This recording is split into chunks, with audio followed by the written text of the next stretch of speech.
as a student assistant. Ivan asked me if I was nervous. I said I was a lot more nervous 4 or 5 months ago, whenever that was, that last press conference. So this is pretty easy right here, and I've been speaking a lot more. But thank you all so much for being here. Really excited. Obviously, this means basketball season's right around this corner. We had our first scrimmage, a close scrimmage this past weekend. Was really excited about that. Gave us an opportunity for me as a coach in my first year to evaluate kind of the direction we're going, evaluate my guys at a good competitive level against another very good mid-major, so to speak, team. So that was very beneficial. It's been a long process for us. We've been going since July, so we're ready to start playing games. And we've got a game obviously with Bethel next Tuesday. Really excited about that. And first and foremost, July was fun. That was an opportunity for me to get to know the guys better, and from a head coaching standpoint, for my staff and players to get to know each other and let the newness kind of develop and the cohesiveness develop. A lot more laid back. A lot more different. Now everybody's held a little bit more accountable to everything we do, and now it's the real season and really getting into where we're now focused in on being good defensively. And that's what we want to do first and foremost, is be good defense. So we got to be good in transition first and foremost. If you're not good in transition defense, you can't be a good defensive team because you can't get to half-court defense. Then we want to be good defensively in the half-court. Same similar style that people around here are used to. Very good ball pressure, denying passing angles, denying wings, and then boxing out and defending each possession. Okay, and then be able to score. We've got two very, very good guards in Isaiah Ken and Zay Jackson that can really push tempo. And if we can create misses and cause deflections, we'll be able to create easy offense. Obviously, very excited about the return of Ivan Aska, senior post player. He's over there, and I'll tell him again, if he averages 7 and 5, we're not going to be very good. And that's in the rebound department too. He's got to up his numbers in both areas. He needs to be a double-figure scorer. He needs to be a double-figure rebounder. People ask about shot selection. His shot selection needs to get better, but he can make a 15-footer. He's able to shoot one. He makes it, he can shoot another one. If he misses it, he knows he got to get his butt down to the block and get down there, and we got to go inside out, okay? And then obviously we got Isaiah Cannon, who everybody talks about his sophomore slump, so to speak. His freshman year was so good, it was going to be hard to match that his second year. So I don't know if it's so much as a slump.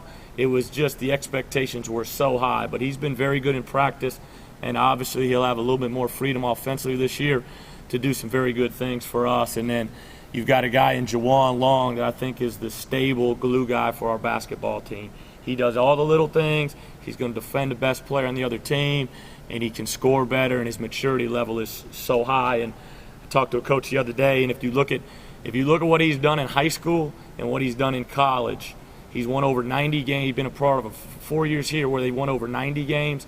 High school, he's been a program in 4 years, won over 110 games. So, in 4 championships in high school and college. So really rely heavily on him from a leadership and an effort standpoint. And then you got Dante Poole and Ed Daniel, who are now moving into different roles. It's very easy to be a backup guard on a very good team. When you step into a new role as a starter or a sixth man, your expectations are different, you're evaluated different. And Dante and Ed need to step up and meet those expectations. Depth is one of the biggest things that I worry about with this basketball teams.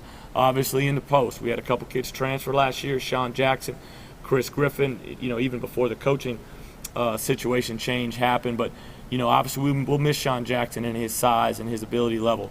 We have Brandon Garrett. I've talked to Brandon this whole spring, summer, and fall.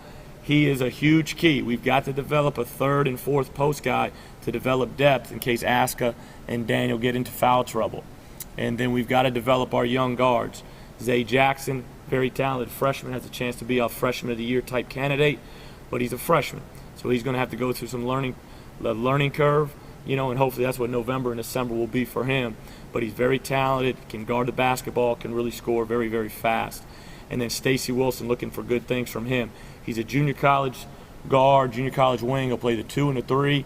A lot of junior college kids go through a transition. Can they be great? Can he be a very good player? Yes, he can, but it's going to take some time. But he can make shots. He's getting our system down. He used to in Toronto. He's made the most improvement from Toronto till now. If you ask any of our players, we run a lot of ball screens. He used to reject every ball screen. Now he comes off the ball screen. Now he's got to start making better decisions off the ball screens. Latrez Mushot's another guy.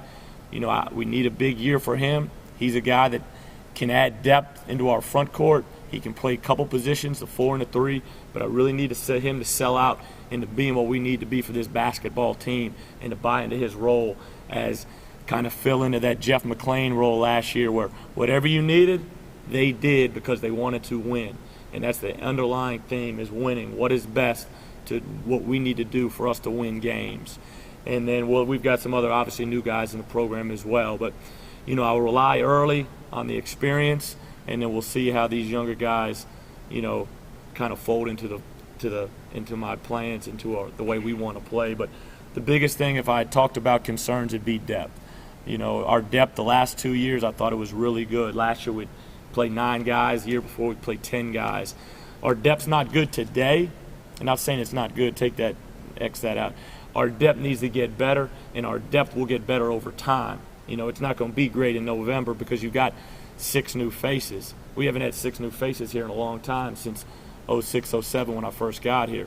We're bringing in the most guys. We have five recruits, a transfer, and Latrez, who didn't play last year, and Brandon Garrett, who didn't play much, but probably 5 to 15 minutes. So basically you're looking at 5 returning guys that have been a core of the program the last 2 years, and everybody else is new. So it'll take some time, but really excited about where we can go because we have a very, very experienced good guard, and we have a very experienced good low-post player. And if we can get everybody else to kind of fit into the fold and mold, I think we'll have a chance to be a very good team. Questions? No starting 5 selected yet? Not selected, but in here it's selected, but not select. I mean, I've got a good feel. Obviously, right now, I'll lean towards more of the experience right now just because that's where my comfort level is. Could that change later in the year based on how some of the new guards, Zay Jackson, Stacey Wilson, develop? Possibly. You're going to share those with us if you were starting tonight? The 5 tonight would be? November the 8th. 7 o'clock. Will the lack of experience depth this year affect how you use the exhibition game and the games against teams like Bethel, Harris, Stowe, as far as your player rotations? Yeah, the other day, our first 20 minutes, I played a kind of a core group majority of the minutes, and we did some very, very good things. Second 20 minutes, changed it up, subbed a lot more. Got some other guys into the game. Basically, 10 out of 11 guys got them into the second session. I'll do that with the Bethel game, especially as we start getting into the real games. I'll work more on my feel with the rotation of what's going to give us the best situation to dominate. If we're up 15, I don't want to sub and just try rotations to where we put pressure on our team, and now it's 7. I want to play and continue to play and put pressure on people and see how I feel. Now Bethel is different. That's an exhibition game. But once we get started for real, I mean, this is where you gotta win. So. I know last year you lost a lot of leadership, especially vocally. Is there a couple players that have really stepped up in your mind, both vocally and leading by example? By example, Juwan Long, Ivan Aska have been great by example. We talk to them all the time. It's not as loud as I would like it. That's one of the things. But if you look at the senior class last year, B.J. Jenkins never stopped talking. Isaac Miles ran his mouth all the time, in a good way. And Jeff McClain was always talking. And those 3 guys, very experienced, mature seniors. 2 of them are 5th-year seniors. So that's a lot of maturity you lost right there with those 3 guys. Ivan and Juwan, they're hard hat, blue collar, check in, do their work, and check out. And hopefully, as the season goes, they can be more outwardly emotional and getting on guys and talking, so I don't have to be the only one doing it. So you're still looking for that then? It's coming a little bit. It comes. It does. I don't want to force the issue. It'll develop, and it's slowly developing. Talk about how key Daniel's going to be for you guys this year. I know you talked about it a little bit, but his importance in his role. You know, the one thing the best thing about Ed is he knows his role. I think he knows his role. He knows he needs to defend. He knows he needs to rebound, and he score around the basket and provide great energy. And Ed hasn't had 3 consecutive practices like he had last week in the 2 years previously that I know him. His consistency is getting better. He's obviously our best probably athlete in the front court. Run, jump, tip dunks, block shots. He can do all that stuff, but he's got to be consistent. He's got to stay out of foul trouble. And him and Ivan, I think when you get into the core conference play, if they're playing at their highest level, they'll be as good as any 4 or 5 tandem in the league. But he's got to be, his consistency and foul trouble is 2 of the things he's got to make sure he can, you know, be consistent, stay out of foul trouble.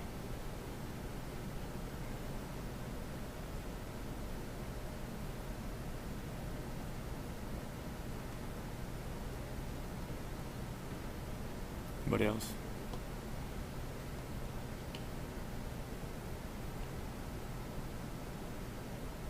Are you still having fun? Yeah, that's the one thing I taught to Coach Kennedy. I'm gonna make sure I have fun. It kind of puts things in perspective. He texted me the other day, you know, make sure you're enjoying what you're enjoying and quit stressing out. And I'm trying to do that more. Obviously, I've been stressing out, but I need to just enjoy it because I got a great situation. What do you think from your assistant coach's standpoint? Has it been easy to delegate authority since that's something that you're not used to from the previous years? What do you do? How have you done? My AD's laughing. That's what we talked about. It's doing good. I'm actually doing a lot better than I thought. I've got, a lot of people have talked to me already, commented about how great my staff is and my assistants, and they've been at, William's been at Western Kentucky. He's been at UTEP. He's been at programs where you're exposed every day, whether you go to the restaurant or wherever. Matt has been around a long time. Worked with a guy, Buzz Peterson, who's, been in the limelight a lot, and James Kane comes from, obviously a great pedigree working for Anthony Grant. So I got 3 experienced guys, and they're doing a tremendous job. So really I'm not worrying as much, which is great for me. Talk a little about the energy level in practice so far, what you kind of noticed in terms of fast-paced, how fast-paced the practice is. It's been good. It's been good. It's kind of like I'm going to tell the guys this today. We scrimmaged. We were awesome a half, and we were average a half. And that's how practices have been. Some days we're really, really good.